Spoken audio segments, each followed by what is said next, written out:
വേദപുസ്തകത്തിലെ ഒരു വാക്യം ഉദ്ധരിച്ചുകൊണ്ട് ഈ സന്ധ്യാസമയത്തെ പ്രഭാഷണം ഞാൻ ആരംഭിക്കുകയാണ്. മത്തായിയുടെ സുവിശേഷം 1-ാം അധ്യായം അതിന്റെ 21-ാമത്തെ വാക്യത്തിൽ വിശുദ്ധ വേദപുസ്തകത്തിൽ ഇങ്ങനെ എഴുതിയിരിക്കുന്നു: അവൻ ഒരു മകനെ പ്രസവിക്കും, അവൻ തന്റെ ജനത്തെ അവരുടെ പാപങ്ങളിൽ നിന്നും രക്ഷിക്കാനിരിക്കുകൊണ്ട് നീ അവനെ യേശു എന്ന് പേർ വിളിക്കപ്പെടുവാൻ തക്കവണ്ണം ഇടയായി ചെയ്യണം.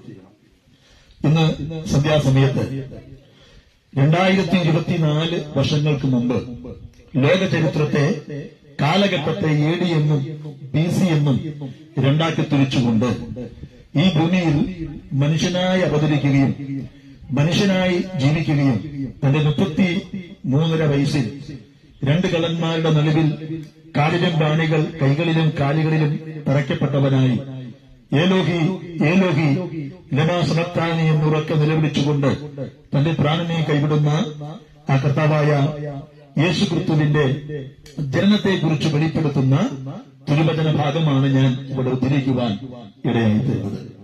യേശുക്രിസ്തുവിനെ കുറിച്ച് എഴുതിയിരിക്കുന്നത് പോലെ യേശുക്രിസ്തു ജനിച്ചെങ്കിൽ യേശുവിന്റെ ജീവിതത്തെക്കുറിച്ച് പ്രവചിച്ചതുപോലെ എഴുതപ്പെട്ടതുപോലെ യേശുവിന്റെ ജീവിതത്തിൽ പരസ്യ ശുശ്രൂഷയിൽ സംഭവിക്കുവാൻ തക്കവണ്ണം ഇടയായി തീർന്നു. യേശുക്രിസ്തുവിനെ കുറിച്ച് എന്താണ് എഴുതിയത്?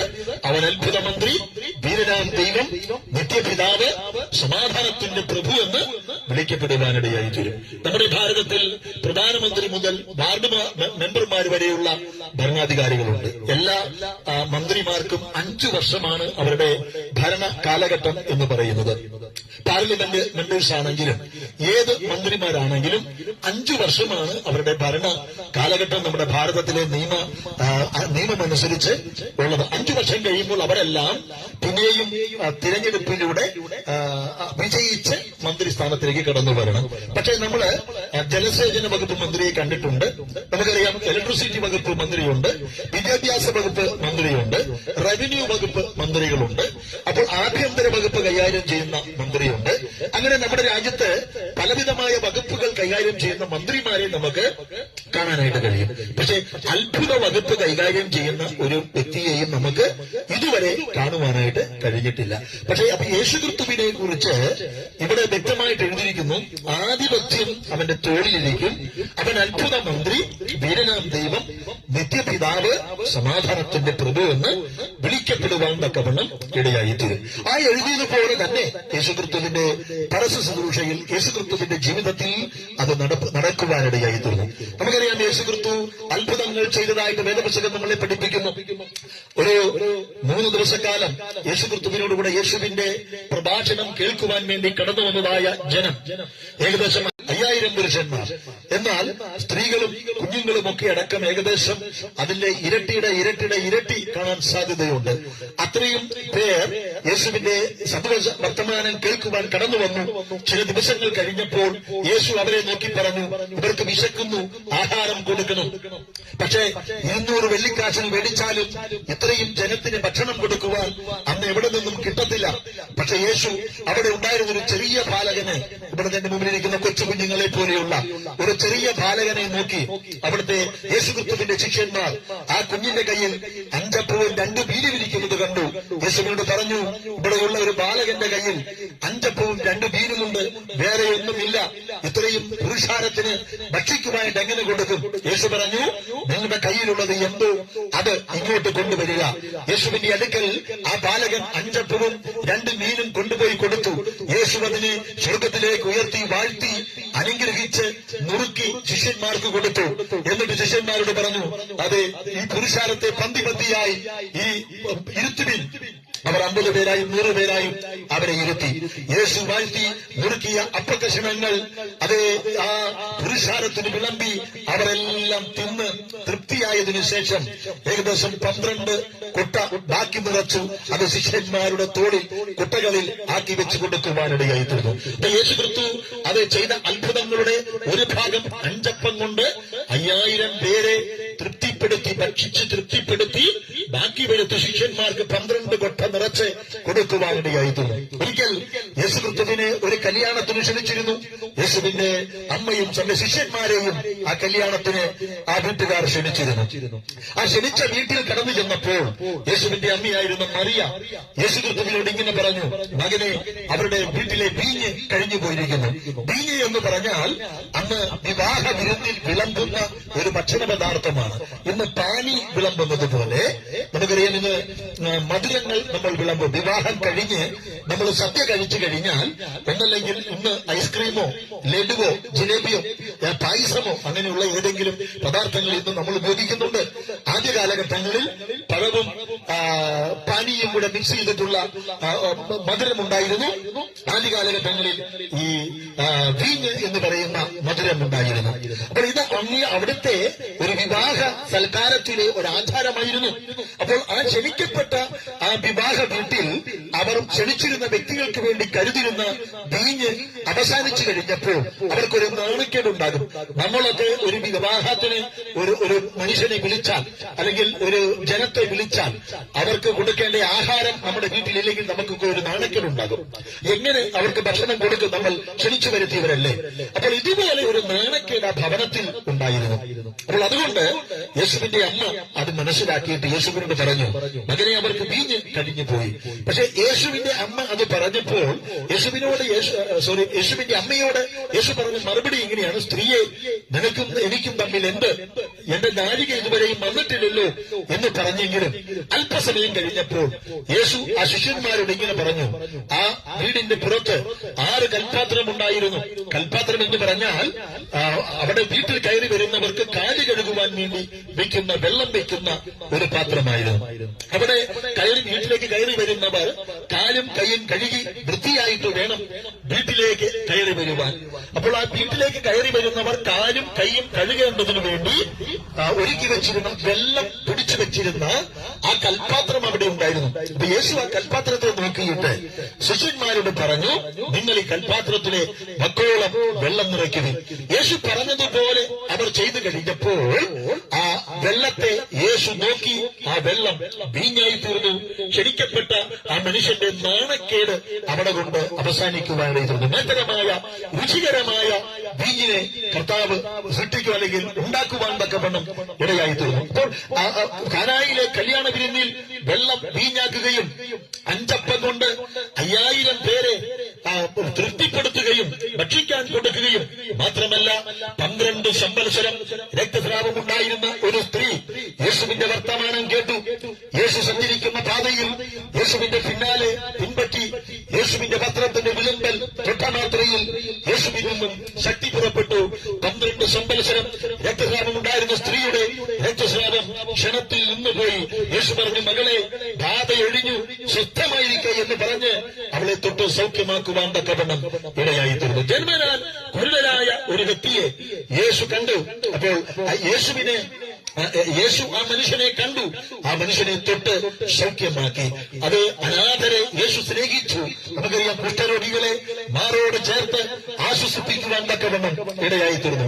സമൂഹം വെറുത്തിരുന്ന, സമൂഹം തള്ളിക്കളഞ്ഞിരുന്ന, അതേ സമൂഹം അശുദ്ധരെന്ന് കണ്ടിരുന്ന ഒരു രോഗികളായിരുന്നു അന്ന് ഈ കുഷ്ഠരോഗികൾ എന്ന് പറയുന്നത്. അവർക്ക് ദൈവാലയത്തിൽ പ്രവേശനമില്ല, അവർക്ക് പൊതുസ്ഥലത്ത് പ്രവേശനമില്ല, അവർ അശുദ്ധരായിരുന്നു. അങ്ങനെയുള്ള ആ ജനത്തെ സമൂഹം അശുദ്ധരെന്ന് വിധി എഴുതിയവരെ, സമൂഹം കൊള്ളത്തിലെന്ന് വിധി എഴുതിയവരെ, സമൂഹം തള്ളിക്കളഞ്ഞവരെ, അനാഥരായിരുന്നവരെ, കുഷ്ഠരോഗികളെ മാറോട് ചേർത്ത് ആശ്വസിപ്പിച്ചവനായ കർത്താവായ യേശുക്രിസ്തു. അത് മാത്രമല്ല, യേശുക്രിസ്തുവിന്റെ സ്നേഹിതനായ ലാസർ ഒരു ദിവസം രോഗിയായി മരണം വഴിയായിട്ട് മാറ്റപ്പെടുവാനിടയായി തീർന്നു. മരിച്ച 3 നാൾ കഴിഞ്ഞ, അതേ 4 നാൾ കഴിഞ്ഞ ആ ശവക്കുടീരത്തിന്റെ മുമ്പിൽ കിടന്നു ചെന്നിട്ട് യേശു ലാസറെ പുറത്തുക എന്ന് സംസാരിച്ചു കഴിഞ്ഞപ്പോൾ മരിച്ച ലാസർ ജീവനുള്ളവനായിട്ട് പുറത്തു വരുവാൻ തക്കവണ്ണം ഇടയായി തീർന്നു. അത് മാത്രമല്ല, ഒരു വിധവയുടെ ഒരു യുവാവായ ഒരു മകൻ, അദ്ദേഹം മരിച്ചു. മഞ്ചത്തിൽ ചുമന്നുകൊണ്ട് പോകുമ്പോൾ, യഹൂദന്മാർ അവരെ മഞ്ചത്തിൽ ചുമന്നുകൊണ്ട് പോകുമ്പോൾ യേശു ആ നഗരത്തിൽ പ്രവേശിച്ചു. ആ മഞ്ചത്തിൽ തൊട്ടിട്ട് പറഞ്ഞു, ബാല്യക്കാരാ, എഴുന്നേൽക്കുക എന്ന് സംസാരിച്ചപ്പോൾ ബാല്യക്കാരൻ എഴുന്നേൽക്കുവാൻ മരിച്ചു കിടന്ന യുവാവ് എഴുന്നേൽക്കുവാനിടയായി തീർന്നു. അപ്പോൾ യേശുവിനെ കുറിച്ച് എഴുതപ്പെട്ടതുപോലെ അവൻ അത്ഭുത മന്ത്രി, വീരനാം ദൈവം, നിത്യപിതാവ്, സമാധാനത്തിന്റെ പ്രഭു എന്ന് പേർ വിളിക്കുവാനിടയായി തീരും. മാത്രമല്ല യേശുവും ശിഷ്യന്മാരും കൂടെ അക്കരയ്ക്ക് കടന്നു പോകുകയാണ്. ഒരു വലിയ കടലിലൂടെ, തടാകത്തിലൂടെ യേശുവും ശിഷ്യന്മാരും പടകിൽ കയറി അക്കരയ്ക്ക് പോകുമ്പോൾ കടലിൽ പ്രതികൂലമായ കാറ്റടിച്ചു. തിരമാലകൾ പടകിൽ ആഞ്ഞു കയറുവാനിടയായി തീർന്നു. വെള്ളം കയറിയപ്പോൾ ശിഷ്യന്മാർ നിലവിളിച്ചു, ബാബാ, ഞങ്ങൾ നശിച്ചു പോകുന്നതിൽ നിനക്ക് വിചാരമില്ലയോ എന്ന് ചോദിച്ചു. യേശുവേ, ഞങ്ങൾ നശിച്ചു പോകുന്നതിൽ നിനക്ക് വിചാരമില്ലയോ എന്ന് ചോദിച്ചുകൊണ്ട് യേശുവിനെ എഴുന്നേൽപ്പിച്ചപ്പോൾ യേശു അമരത്ത് തലവെണ്ണ വെച്ച് കിടന്നിരുന്ന യേശു എഴുന്നേറ്റിട്ട് കാറ്റിനെയും കടലിനെയും ശാസിച്ചു. അത് ശാന്തമായി തീർന്നു. അക്കരയ്ക്ക് പോകേണ്ട ശിഷ്യന്മാരും പടകും അക്കര നാട്ടിൽ എത്തിച്ചേരുവാനിടയായി തീർന്നു. ഒരിക്കൽ യേശു തന്റെ ശിഷ്യന്മാരോട് അക്കരയ്ക്ക് പോയിക്കൊള്ളുക എന്ന് പറഞ്ഞു. ശിഷ്യന്മാർ പടകിൽ അക്കരയ്ക്ക് പോകുമ്പോൾ അവരുടെ പടകിൽ തിരമാലകൾ കയറി, കൊടുങ്കാറ്റാഞ്ഞടിച്ചു.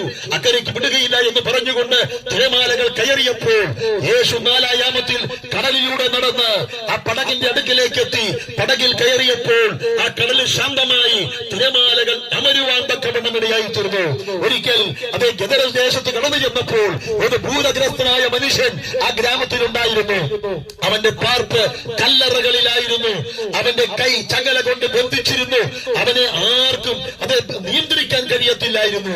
വലിയ ആരോഗ്യമുള്ള ലെഗിയോൻ എന്ന് പറയുന്ന, അല്ലെങ്കിൽ 6000-ഓളം വരുന്ന ഭൂതങ്ങളുള്ള മനുഷ്യൻ, ഏകദേശം 2000-ഓളം വരുന്ന പന്നികളിൽ അത് കയറുവാൻ തക്കവണ്ണമിടയായി തീർന്നു. ഇപ്പൊ ലെഗിയോൻ ബാധിച്ച മനുഷ്യൻ, ഭൂതങ്ങൾ ബാധിച്ച മനുഷ്യൻ. നമ്മളത് ചിന്തിച്ച്, ഒരു മനുഷ്യന്റെ ശരീരത്തിലാണ് ഈ 6000 ഭൂതങ്ങൾ പോലും കയറുവാനിടയായി തീർന്നത്. അപ്പൊ യേശു ആ വഴി വന്നപ്പോൾ ആ ലെഗിയോൻ ബാധിച്ച, അല്ലെങ്കിൽ ഭൂതം ബാധിച്ച മനുഷ്യനെ കണ്ട് മനസ്സിലേക്ക് യേശു അതേ ഭൂതത്തെ ശാസിച്ചു. ആ ഭൂതം യേശുവിന്റെ വാക്ക് അനുസരിക്കുവാൻ തക്കവണ്ണമിടയായി തീർന്നു. അപ്പൊ യേശു അത്ഭുത മന്ത്രി എന്ന് യേശുവിനെ കുറിച്ച്, യേശു ജനിക്കുന്നതിന് നൂറ്റാണ്ടുകൾക്ക് മുമ്പ് എഴുതപ്പെട്ടതുപോലെ അത്ഭുതങ്ങൾ ഈ ഭൂമിയിൽ പ്രവർത്തിച്ചു. യേശുവിന്റെ ജനനം അത്ഭുതമായിരുന്നു. യേശുവിന്റെ ജീവിതം അത്ഭുതമായിരുന്നു. യേശു അത്ഭുതകരമായ പ്രവൃത്തികൾ ചെയ്ത് താൻ ദൈവമെന്നും ദൈവപുത്രനെന്നും തെളിയിച്ചുകൊണ്ട് ഈ ഭൂമിയിൽ ജീവിച്ചു. എന്നിട്ട് തന്റെ ജനത്തോട് ഇങ്ങനെ പറഞ്ഞു, അധ്വാനിക്കുന്നവരും ഭാരം വഹിക്കുന്നവരുമായുള്ളവരെ എന്റെ അടുക്കൽ വരുവീൻ, ഞാൻ നിങ്ങളെ ആശ്വസിപ്പിക്കാം. ഇന്നും ആ കർത്താവായ യേശു ക്രിസ്തു അധ്വാനിക്കുന്നവരെ അതേ സഹായിക്കുന്നു, ഭാരം ചുമക്കുന്നവരെ അതേ സഹായിക്കുന്നു, സമാധാനമില്ലാത്തവർക്ക് സമാധാനം നൽകുന്നു, സന്തോഷമില്ലാത്തവർക്ക് സന്തോഷം നൽകുന്നു, രോഗികളായിരിക്കുന്നവരെ യേശു സൗഖ്യമാക്കുന്നു, ഭൂതം ബാധിച്ചവരെ യേശു വിടുവിക്കുവാനിടയായി തീരുന്നു. ഇന്നും സമാധാനം നഷ്ടപ്പെട്ട് ഒരു ഞാൻ കയറിന്റെയും ഓടുന്ന വാഹനത്തിന്റെയും ഒരു കുപ്പി വിഷത്തിന്റെയും മുമ്പിൽ ജീവിതം അവസാനിപ്പിക്കുന്ന എത്രയോ ജനത്തെ നമുക്ക് കാണുവാനായിട്ട് കഴിയുന്നുണ്ട്. ഇന്നും ആ കർത്താവായ യേശു ക്രിസ്തു അത്ഭുതങ്ങളും അടയാളങ്ങളും വീര്യപ്രവൃത്തികളും ചെയ്യുവാനിടയായി തീർന്നു. അതിന്റെ കാരണം എന്താ? യേശുവിനെ കുറിച്ച് എഴുതപ്പെട്ടതുപോലെ യേശു ജനിച്ചെങ്കിൽ യേശു ക്രിസ്തുവിനെ കുറിച്ച് എഴുതപ്പെട്ടതുപോലെ, യേശു ജീവിച്ചെങ്കിൽ യേശു ക്രിസ്തുവിനെ കുറിച്ച് എഴുതപ്പെട്ടതുപോലെ, യേശു ക്രിസ്തു കാൽവരിയിൽ യാഗമായെങ്കിൽ യേശു ക്രിസ്തുവിനെ കുറിച്ച് എഴുതപ്പെട്ടതുപോലെ, യേശു ക്രിസ്തു മരണത്തെ ജയിച്ച് ഉയർത്തെഴുന്നേറ്റു, പിശാചിന്റെ പ്രവൃത്തികളെ അഴിച്ചു. അതുകൊണ്ട് തിരുവചനത്തിൽ പറഞ്ഞത്, അവൻ തന്റെ ജനത്തെ അവരുടെ പാപങ്ങളിൽ നിന്നും രക്ഷിപ്പാനിക്കൊണ്ട് നീ അവന് യേശുവെന്ന് പേർ വിളിക്കണം. അപ്പോൾ മനുഷ്യവർഗത്തിന്റെ അനുഗ്രഹത്തിന്റെ തടസ്സം എന്താണ്? മനുഷ്യന്റെ ഉയർച്ചയുടെ തടസ്സം എന്താണ്? മനുഷ്യന്റെ പ്രശ്നത്തിന്റെ കാരണം എന്താണ്? ഒരേ ഒരു കാരണം, മനുഷ്യന്റെ അകൃത്യം, മനുഷ്യന്റെ പാപങ്ങളാണ്. അപ്പോൾ ഈ പാപത്തിൽ നിന്നും മനുഷ്യനെ രക്ഷിക്കുവാൻ ലോക ചരിത്രത്തിൽ ബുദ്ധിമാന്മാർ കണ്ടുപിടിച്ച ഒരു കണ്ടുപിടുത്തങ്ങൾക്കും ഒരു മരുന്നുകൾ കൊണ്ടും കഴിയത്തില്ല. മനുഷ്യന്റെ പാപത്തിന്റെ കറകഴുകി കളയുന്ന ഒരു മരുന്നും ഇന്നും ആർക്കും കണ്ടുപിടിക്കാൻ കഴിഞ്ഞിട്ടില്ല. നമ്മൾ ചെയ്യുന്ന നമ്മുടെ അനുഷ്ഠാനങ്ങൾ കൊണ്ട് നമ്മുടെ ജീവിതത്തിലെ സകല പാപത്തിനും മോചനം പ്രാപിക്കുവാൻ നമുക്ക് കഴിയുന്നുണ്ടോ? ഇല്ല എന്നുള്ളതാണ് യാഥാർത്ഥ്യം. എന്നാൽ മനുഷ്യവർഗത്തിന്റെ ജന്മഭാവത്തിൽ നിന്നും കർമ്മഭാവത്തിൽ നിന്നും മനുഷ്യനെ രക്ഷിക്കുവാൻ, ജഡത്തിലെയും ആത്മാവിലെയും സകല കൺവെൻഷനുകളിൽ നിന്നും നമ്മളെ രക്ഷിക്കേണ്ടതിനു വേണ്ടി ദൈവത്താൽ ഒരുക്കപ്പെട്ട പാപപരിഹാര മാർഗമാണ് ഇന്നേക്ക് 2024 വർഷങ്ങൾക്ക് മുമ്പ് ഈ ഭൂമിയിൽ മനുഷ്യനായി അവതരിച്ച് ദൈവമായിരുന്നിട്ടും ദൈവത്തോടുള്ള സമത്വം മുറുകെ പിടിക്കണം എന്ന് വിചാരിക്കാതെ കാണഭൂമിയിൽ മനുഷ്യനായി അവതരിച്ച് നമുക്ക് വേണ്ടി കാൽവരിയിൽ യാഗമായി തീർന്ന യേശുവിന്റെ രക്തം വിശുദ്ധ വേദപുസ്തകം പഠിപ്പിക്കുന്നു. യേശുക്രിസ്തുവിന്റെ രക്തം സകല പാപങ്ങളെയും പോക്കി നമ്മെ ശുദ്ധീകരിക്കുവാനിടയായി തീരുന്നു. ഇനി യേശുക്രിസ്തുവിനെ കുറിച്ച് എഴുതപ്പെട്ടതുപോലെ യേശു കാൽവരിയിൽ യാഗമാകും മാത്രമല്ല, യേശു മരണത്തെ ജയിച്ച് ഉയർത്തെഴുന്നേൽക്കുവാനിടയായി തീർന്നു. രണ്ട് സ്ത്രീകൾ അതിരാവിലെ ഇരുട്ടോടെ യേശുവിനെ അടക്കിയ കല്ലറയിൽ യേശുവിന്റെ ജനം കാണുവാൻ അന്നത്തെ യഹൂദ മര്യാദ പ്രകാരം സുഗന്ധവർഗ്ഗങ്ങളുമായിട്ട് യേശുവിന്റെ കല്ലറയുടെ വാതിക്കലേക്ക് ഓടിച്ചെല്ലുകയാണ്. അവർ രണ്ടുപേരും ഇങ്ങനെ സംസാരിച്ചുകൊണ്ട് കടന്നുപോയി, ആർ നമുക്ക് വേണ്ടി ഈ വലിയ കല്ല് ഉരുട്ടി മാറ്റും. അന്ന് യേശുവിനെ അടക്കിയപ്പോൾ അന്നത്തെ ആചാരപ്രകാരം ഒരു വലിയ കല്ല് ഉരുട്ടി ആ ശവകുടീരത്തിന്റെ മുകളിൽ വെച്ചിരുന്നു. എന്നിട്ട് അത് മാത്രമല്ല, അന്നത്തെ റോമൻ ഗവർണറിന്റെ അധികാരം വാങ്ങിച്ചിട്ട് ആ കല്ലിൽ ചങ്ങല കൊണ്ട് മുദ്രയിട്ടു. അതും പോരാഞ്ഞിട്ട് ഈ രണ്ട് പടയാളികളായിട്ട് കാവൽഭടന്മാരെ കാവൽ നിർത്തി. ഏകദേശം 16 കാവൽഭടന്മാർ പടയാളികൾ കാവൽ നിൽക്കുമ്പോൾ റോമൻ ഇമ്പീരിയ മുദ്രകളാൽ മുദ്രയിടപ്പെട്ട കല്ലിനെ മാറ്റിയിട്ട് യേശുക്രിസ്തു മരണത്തെ ജയിച്ച് 3-ാം നാൾ ഉയർത്തെഴുന്നേൽക്കുവാൻ തക്കവണ്ണം ഇടയായി തീർന്നു. അതുകൊണ്ട് എഫേസ്യർക്ക് എഴുതിയ ലേഖനത്തിൽ 1-ാം അധ്യായത്തിലും കൊലോസ്യർക്ക് എഴുതിയ ലേഖനം 2-ാം അധ്യായത്തിലും അതേ 1 യോഹന്നാന്റെ ലേഖനം 3-ാം അധ്യായം 8-ാമത്തെ വാക്യത്തിലും ഇങ്ങനെ പറയുന്നു, അതേ പാപം ചെയ്യുന്നവരെല്ലാം പിശാചിന്റെ സന്തതി എന്ന് പേർ വിളിക്കപ്പെടുമ്പോൾ ആ മനുഷ്യവർഗത്തെ പാപം ചെയ്യിപ്പിക്കുന്ന പിശാചിന്റെ പ്രവൃത്തികളെ അഴിക്കുവാൻ തന്നെ ദൈവപുത്രൻ പ്രത്യക്ഷനായി.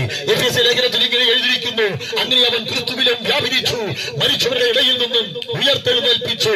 എല്ലാ വാഴ്ചകൾക്കും എല്ലാ അധികാരങ്ങൾക്കും എല്ലാ കർത്തൃത്വങ്ങൾക്കും എല്ലാ ശക്തികൾക്കും ഈ ലോകത്തിൽ മാത്രമല്ല വരുവാനുള്ള ലോകത്തിലും വിളിക്കപ്പെടുന്ന സകല നാമത്തിലും മേലായ നാമത്തിൽ അവനെ ഇരുത്തുകയും സർവ്വതും അവന്റെ കാൽ കീഴിൽ ആക്കി വെക്കുകയും ചെയ്തു.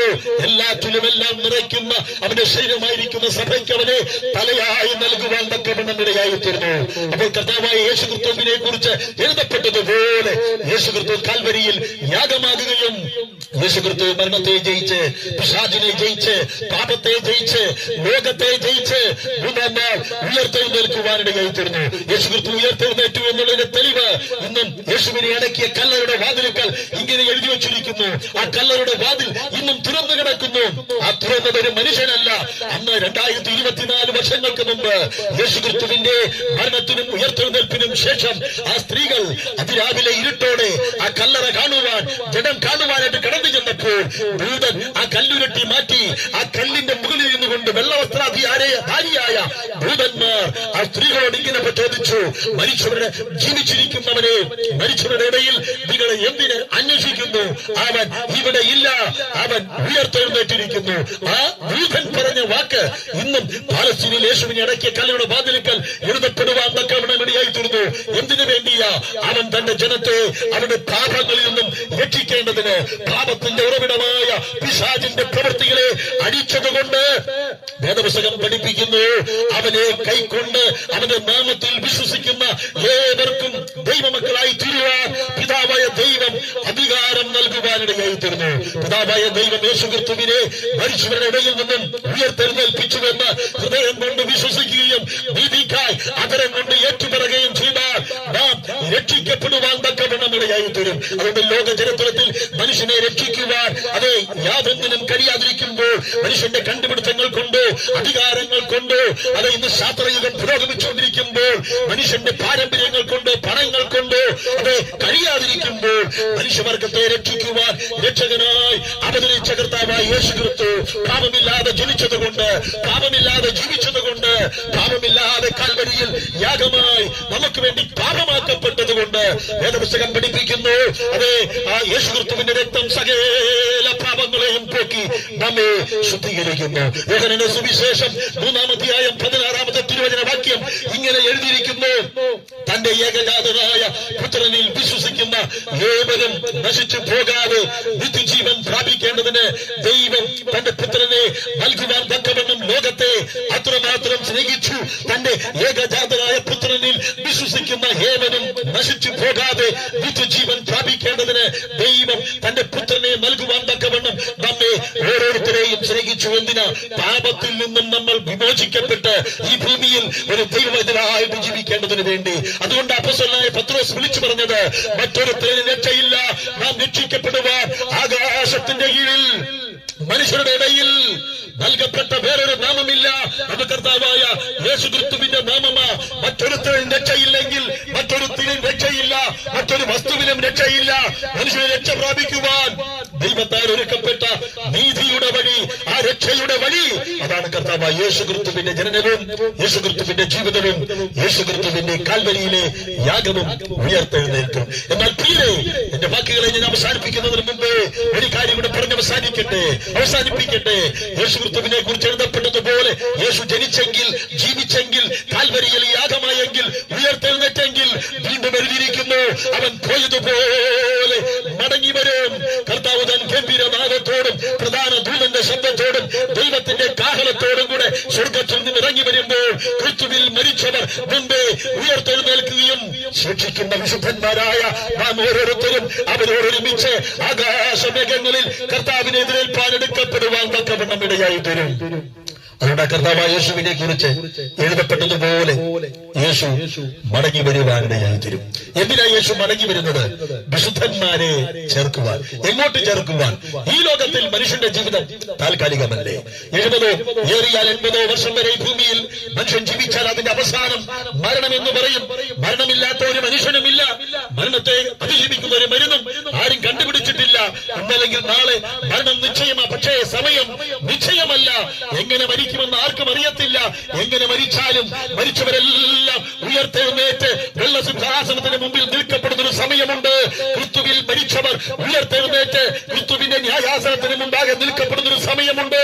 അന്ന് ഈ ഭൂമിയിൽ ജീവിച്ചിരിക്കുന്ന സകല മനുഷ്യരും അവരവർ ചെയ്ത പ്രവൃത്തികൾക്ക് തക്കവണ്ണം ന്യായം വിധിക്കുന്ന ഒരു ദൈവമുണ്ട്, ഒരു കോടതിയുണ്ട്, ഒരു സിംഹാസനമുണ്ട്. ആ സിംഹാസനത്തിന് മുമ്പിൽ, ആ കോടതിയുടെ മുമ്പിൽ, വെള്ളസിംഹാസനത്തിന് മുമ്പിൽ ഞാനും നിങ്ങളും നിൽക്കേണ്ടവരാണ്. അന്ന് ശിക്ഷാവിധിയിൽ നിന്നും മോചനം പ്രാപിക്കണമെങ്കിൽ ഇന്ന് ഈ ഭൂമിയിൽ ജീവിക്കുമ്പോൾ പാപത്തിന് മോചനം പ്രാപിച്ച് ഒരു നല്ല സ്വഭാവത്തിന്റെ ഉടമയായിട്ട് ജീവിക്കുവാൻ നമുക്ക് കഴിയുമെങ്കിൽ വേദപുസ്തകം പഠിപ്പിക്കുന്നത് പോലെ കൊല്ലരുത്, വ്യഭിചാരം ചെയ്യരുത്, മോഷ്ടിക്കരുത്, പിടിച്ചു പറിക്കരുത്, അന്യന്റെ വസ്തുക്കളെ അപഹരിക്കരുത്, അന്യന്റെ ഭാര്യ അപഹരിക്കരുത്, നിന്നെ പോലെ തന്നെ നിന്റെ അയൽവാസികളെ സ്നേഹിക്കണം, നിന്നെ പോലെ തന്നെ നിന്റെ കൂട്ടുകാരനെ സ്നേഹിക്കണം. മദ്യപാനി ദൈവരാജ്യം അവകാശമാക്കുകയില്ല.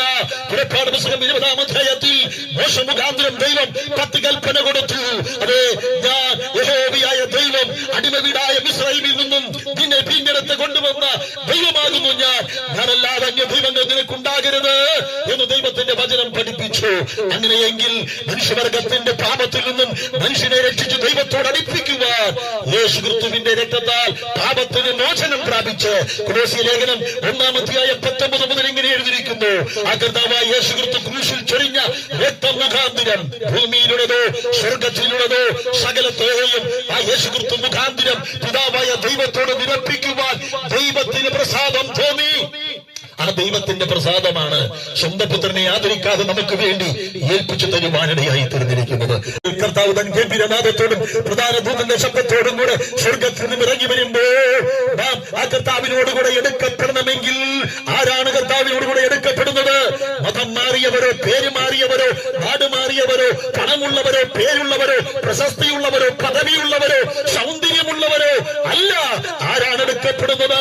ജീവന്റെ പുസ്തകത്തിൽ പേരെഴുതപ്പെട്ടവർ, മാനസാന്തരപ്പെട്ടവർ, പാപത്തെ ഉപേക്ഷിച്ചവർ, യേശുക്രിസ്തുവിനെ രക്ഷിതാവും കർത്താവുമായി സ്വീകരിച്ചവർ. അവർ ഏത് ഭാഷക്കാരാണെങ്കിലും, ഏത് പ്രായക്കാരാണെങ്കിലും, അത് പുരുഷനാണെങ്കിലും സ്ത്രീയാണെങ്കിലും, അത് കറുത്തവരാണെങ്കിലും വെളുത്തവരാണെങ്കിലും, ബാങ്ക് ഡെപ്പോസിറ്റുകൾ ഇല്ലെങ്കിലും, സൗന്ദര്യമില്ലെങ്കിലും, അധികാരമില്ലെങ്കിലും, അത് പാപത്തെ ഉപേക്ഷിച്ച് കർത്താവിനെ രക്ഷിതാവും കർത്താവുമായി സ്വീകരിക്കുന്ന ഒരു പാപിയെ സ്നേഹിക്കുന്ന ദൈവം, പാപത്തെ വെറുക്കുന്ന ദൈവം വേദപുസ്തകം പഠിപ്പിക്കുന്നു. ഒരു പെറ്റ തള്ളയ്ക്ക് തന്റെ കുഞ്ഞിനെ മറക്കുവാൻ കഴിയുമോ? അവൾ മറന്നാലും ഞാൻ നിന്നെ ഒരു നാളും മറക്കുകയില്ല. അതേ, നമ്മെ ഒരുപക്ഷെ പെറ്റ തള്ള പോലും മറന്നു പോകാം. ഇന്നത്തെ കാലഘട്ടങ്ങളിൽ മുമ്പ് പ്രസവിച്ച ഒരു സ്ത്രീക്കും തന്റെ കുഞ്ഞുങ്ങളെ മറക്കാൻ കഴിയത്തില്ല.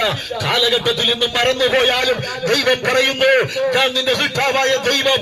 ആരെല്ലാം മറന്നാലും, ആരെല്ലാം കൈവിട്ടാലും ഞാൻ നിന്നെ ഒരു നാളും കൈവിടുകയില്ല. ഞാൻ നിന്നെ അനാഥരായി വിടുകയില്ല.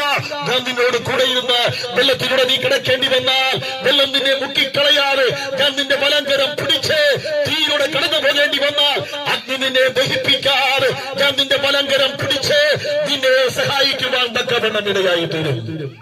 അതുകൊണ്ട് കർത്താവായ യേശു ക്രിസ്തു കടന്നു വരുന്നത് വിശുദ്ധന്മാരെ, രണ്ടാമത് വരാൻ പോകുന്നത് വിശുദ്ധന്മാരെ ചേർക്കുവാൻ വേണ്ടിയാ. അങ്ങനെയാണ് എന്നെ കേൾക്കുന്ന ഈ ഗ്രാമത്തിലെ കുഞ്ഞുങ്ങളെ, യുവതി യുവാക്കന്മാരെ, മാതാപിതാക്കളെ, ഒരു ചോദ്യം ഞാൻ ചോദിക്കട്ടെ. ഇന്ന് രാത്രിയിൽ ആ കർത്താവായ യേശു ക്രിസ്തു വന്നാൽ യേശുവിനോട് കൂടെ എടുക്കപ്പെടുവാൻ നമുക്കിടയായി തീരുന്നു. നമ്മുടെ പേര് ജീവന്റെ പുസ്തകത്തിലുണ്ടോ? നമ്മൾ ആ കർത്താവിൽ വിശ്വസിക്കുന്നുവോ? നിങ്ങൾ അധ്വാന ഭാരത്താൽ ഭാരപ്പെടുന്നവരാണോ? രോഗത്തിൽ നിങ്ങൾ വലയുന്നവരാണോ? അസമാധാനത്തിൽ കഴിയുന്നവരാണോ? ഇന്ന് പകൽക്കാലം നിരാശയിൽ രാത്രികാലം നിങ്ങൾ ആപലാതിപ്പെടുന്നവരാണോ? ജീവിതം വഴിമുട്ടിയവരാണോ? മദ്യപാനത്തിന്റെ അടിമത്തത്തിലാണോ? ലഹരികളുടെ അടിമത്തത്തിലാണോ?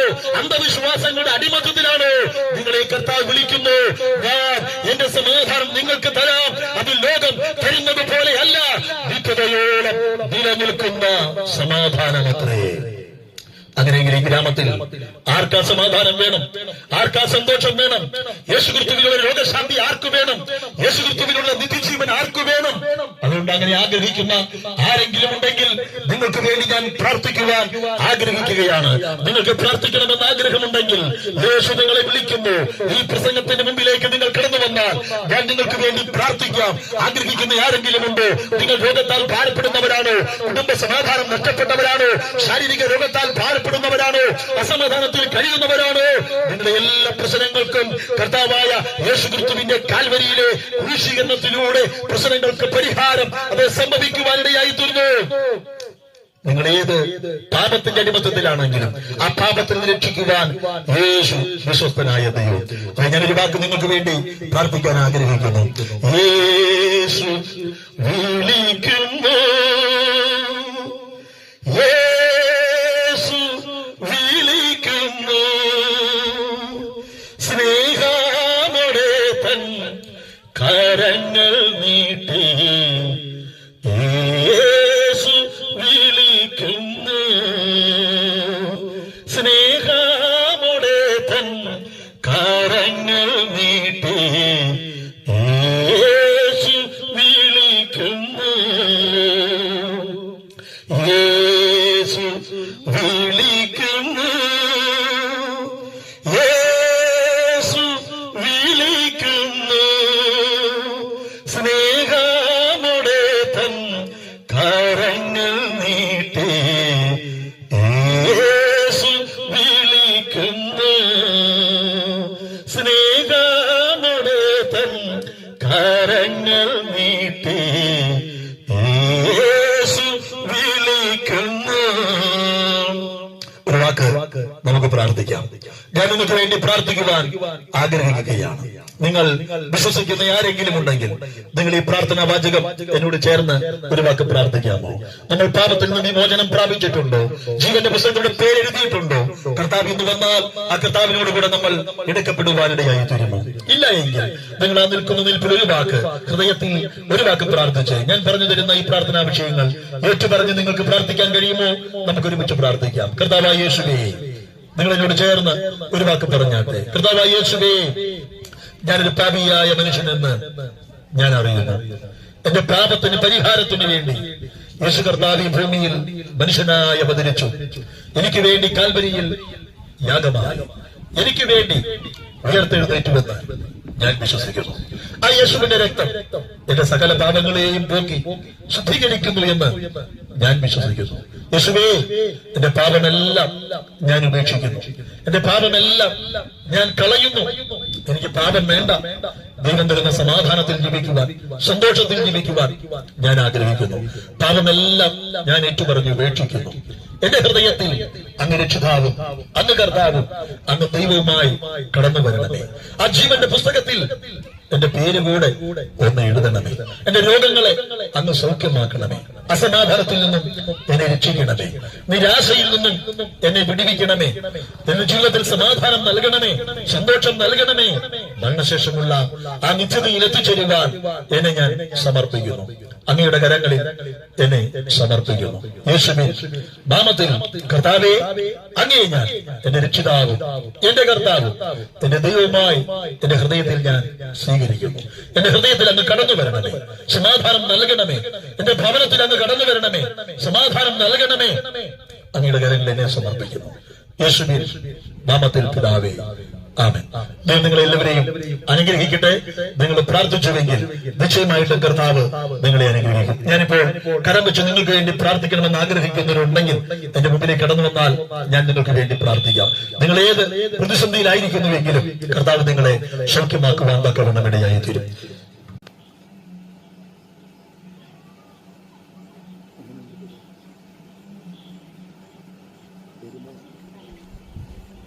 പരിശുദ്ധ പിതാവേ, ഈ കനകയ്ക്ക് വേണ്ടി ദൈവസന്നിധിയിൽ ഞാൻ പ്രാർത്ഥിക്കുന്നു. ദൈവം ഇത്രത്തോളം നൽകിയ സൗഖ്യത്തിനും വിടുതലുകൾക്കും അനുഗ്രഹങ്ങൾക്കുമായിട്ട് ദൈവത്തിന് നന്ദി പറയുന്നു. ദൈവം ഈ കനകയെ പരിപൂർണ സൗഖ്യം നൽകണമേ. ഒരു പരിപൂർണ വിടുതൽ ഈ മകൾക്ക് ദൈവം കൊടുത്ത് വിശ്വാസത്തിൽ ദൈവം ഉറപ്പിച്ച് ഈ ഗ്രാമത്തിൽ ഈ സഹോദരി ഒരു സാക്ഷിയായി നിലനിൽക്കുവാൻ ദൈവം അത്ഭുതം ചെയ്യണം. അങ്ങ് അത്ഭുത മന്ത്രിയാണ്, വീരനാം ദൈവമാണ്, നിത്യപിതാവാണ്, സമാധാനത്തിൻ്റെ പ്രഭുവാണ്. അങ്ങേക്ക് അസാധ്യമായിട്ടുള്ളതൊന്നുമില്ല. ഇന്ന് ഈ സന്ധ്യാസമയത്ത് ഈ കനക സൃഷ്ടിന് വേണ്ടി ഞാൻ പ്രാർത്ഥിക്കുന്നു. ഒരു പരിപൂർണ വിടുതൽ ദൈവം നൽകും. തൻ്റെ ശരീരത്തെ ഇരട്ടിക്കൊണ്ടിരിക്കുന്ന പിശാചിനോട് ഞാൻ കൽപ്പിക്കുന്നു. തൻ്റെ ജീവനോട് വെല്ലുവിളിക്കുന്ന രോഗത്തോടും പിശാചിനോട് ഞാൻ കൽപ്പിക്കുന്നു. യേശുവിൻ്റെ നാമത്തിൽ വഴിമാറിപ്പോകട്ടെ. യേശുവിൻ്റെ നാമത്തിൽ ഒരു അത്ഭുത സൗഖ്യമുണ്ടാകട്ടെ. സ്വർഗം അങ്ങനെ ചെയ്തതിന് നന്ദി. തല മുതൽ പാദം വരെ ഒരു ദൈവിക അഭിഷേകം ഇറങ്ങട്ടെ. രാത്രിയുടെ യാമത്തിൽ ദുർസ്വപ്നങ്ങൾ കൊണ്ടുവരുന്ന പിശാചിൻ്റെ എല്ലാ ദുർസ്വപ്നങ്ങളെയും ഞാൻ ശാസിക്കുന്നു. സുഖകരമായ ഉറക്കത്തെ വിശ്രമത്തെ കർത്താവ് നൽകും. ആരോഗ്യം ബലവും നൽകും. പ്രാർത്ഥനയുടെ ആത്മാവിൽ നിറയ്ക്കും, വിശ്വാസത്തിൽ ഉറപ്പിക്കും. ദൈവം അങ്ങനെ ചെയ്തതിന് നന്ദി. പ്രാർത്ഥനാവാചകം ഏറ്റുപറഞ്ഞ് പ്രാർത്ഥിച്ച ഈ മകളുടെ ഹൃദയങ്ങളിൽ പരിശുദ്ധാത്മാവ് സമാധാനമായി കടന്നു ചെല്ലണമേ. ദൈവം അങ്ങനെ ചെയ്തതിന് നന്ദി. വരുന്ന ദിവസങ്ങളിൽ കണ്ടുമുട്ടുമ്പോൾ ദൈവം ഞങ്ങൾക്ക് വേണ്ടി അത്ഭുതം ചെയ്തു എന്നുള്ള സാക്ഷ്യം കേൾക്കുവാനിടയാക്കും. യേശുവിൻ നാമത്തിൽ പ്രാർത്ഥിക്കുന്നു. കേൾക്കണം പിതാവേ. ദൈവത്താൽ അനുഗ്രഹിക്കപ്പെടുവാനിടയാക്കണമേ. ഇവിടെ പാർക്കുന്ന എല്ലാ കുടുംബങ്ങളെയും കർത്താവ് അനുഗ്രഹിക്കണമേ. നിരാശയിലും രോഗത്തിലും ദുഃഖത്തിലുമായിരിക്കുന്നവരെ കർത്താവ് ആശ്വസിപ്പിക്കുകയും സമാധാനിപ്പിക്കുകയും ചെയ്യുമാറാകണമേ എന്ന് പ്രാർത്ഥിക്കുന്നു. പ്രത്യേക രോഗത്താൽ ഭാരപ്പെടുന്ന അനേക പ്രിയപ്പെട്ടവരിവിടെ ഉണ്ടല്ലോ കർത്താവേ, അവരെല്ലാം കർത്താവ് വിടുവിക്കുമാറാകണമേ എന്ന് പ്രാർത്ഥിക്കുന്നു. വാർദ്ധക്യത്തിലായിരിക്കുന്ന മാതാപിതാക്കളുണ്ടല്ലോ, അവരെല്ലാം കർത്താവ് അനുഗ്രഹിക്കണമേ എന്ന് പ്രാർത്ഥിക്കുന്നു. രോഗസൗഖ്യവും ആരോഗ്യവും ആയുസ്സും എല്ലാം അവർക്ക് കൊടുക്കുമാറാകണമേ എന്ന് പ്രാർത്ഥിക്കുന്നു. കർത്താവെ, പഠിക്കുന്ന കുഞ്ഞുങ്ങളെ ഓർത്ത് ഞങ്ങൾ പ്രാർത്ഥിക്കുകയാണ്. പഠിക്കാൻ ആവശ്യമാവുന്ന ബുദ്ധിയും കഴിവും ഓർമ്മശക്തിയും കൊടുക്കുമാറാകണമേ. ദൈവത്താൽ അനുഗ്രഹിക്കപ്പെട്ട കുഞ്ഞുങ്ങളായി വളർന്നു വരുവാൻ, മാതാപിതാക്കൾക്ക് കൊള്ളാവുന്ന കുഞ്ഞുങ്ങളാകുവാൻ, ദൈവത്തിന് കൊള്ളാവുന്ന കുഞ്ഞുങ്ങളായി തീരുവാൻ എന്റെ കർത്താവ് സഹായിക്കണമേ എന്ന് പ്രാർത്ഥിക്കുന്നു. യുവതിവാക്കന്മാരെ കർത്താവിന്റെ കരങ്ങളിൽ ഏൽപ്പിക്കുന്നു. മദ്യത്തിലും ദുശീലങ്ങളിലും ഒന്നും അകപ്പെടാതെ തങ്ങളെ തന്നെ സൂക്ഷിച്ച് ജീവിക്കുവാൻ തക്കവണ്ണം ഓരോ കുഞ്ഞുങ്ങൾക്കും ഇടയാക്കുമാറാകണമേ എന്ന് പ്രാർത്ഥിക്കുന്നു. എല്ലാ കുടുംബസ്ഥരെയും കർത്താവ് അനുഗ്രഹിക്കണമേ. അവർക്ക് കൊടുത്ത മൃഗസമ്പത്ത് കൃഷിസമ്പത്ത് എല്ലാം അനുഗ്രഹിക്കണമേ. ഈ ഗ്രാമം ദൈവത്താൽ അനുഗ്രഹിക്കപ്പെടട്ടെ. പകർച്ചവ്യാധികളെ, രോഗങ്ങൾ, പ്രതികൂലങ്ങളിലൊക്കെയോ എന്റെ കുഞ്ഞുങ്ങളെ വിടുവിക്കുമാറാകണമേ എന്ന് പ്രാർത്ഥിക്കുന്നു. ഈ ദേശത്ത് നിന്ന് കർത്താവ് അനേക നിത്യതയ്ക്ക് വേണ്ടി ഒരുങ്ങപ്പെടുവാൻ കേട്ട ദൈവവചനം അവരുടെ ഹൃദയത്തില് കർത്താവെ അത് പരിണമിക്കുമാറാകണമേ എന്ന് പ്രാർത്ഥിക്കുന്നു. വെള്ളത്തിന്മേൽ പരിശുദ്ധാത്മാവ് പരിവർത്തിച്ചതുപോലെ ഓരോ ഹൃദയങ്ങളിലും ഇടപെടുകയും സംസാരിക്കുകയും ചെയ്യുമാറാകണമേ. പാപത്തെ കുറിച്ച്, നീതിയെ കുറിച്ച്, ന്യായവിധിയെ കുറിച്ച് ബോധമരുത്തുമാറാകണമേ. പരിശുദ്ധാത്മാവ് ഓരോ ഹൃദയങ്ങളെയും രൂപാന്തരപ്പെടുത്തുമാറാകണമേ എന്ന് പ്രാർത്ഥിക്കുന്നു. ഓരോരുത്തരും വിടുവിക്കപ്പെടുവാൻ, അനുഗ്രഹം പ്രാപിപ്പാൻ, നന്മ പ്രാപിപ്പാൻ എന്റെ കർത്താവ് സഹായിക്കണമേ എന്ന് പ്രാർത്ഥിക്കുന്നു. ഈ ദേശം കർത്താവിനാൽ അനുഗ്രഹിക്കപ്പെടട്ടെ. കർത്താവെ, ഓരോ പ്രാവശ്യവും ഇവിടെ കടന്നു വന്ന് എന്റെ മാറ്റമില്ലാത്ത വചനം അറിയിക്കുന്നത് ഒന്നും നഷ്ടമായി പോകാതെ അനേകരുടെ രക്ഷയ്ക്കും വിടുതലിനും കാരണമാക്കണമേ എന്ന് പ്രാർത്ഥിക്കുന്നു. പ്രാർത്ഥന കേട്ടതിന് നന്ദി പറയുന്നു. യേശു ക്രിസ്തുവിന്റെ നാമത്തിൽ കൃപ തോന്നി കേൾക്കണം സ്വർഗ്ഗപിതാവേ. ആമേൻ.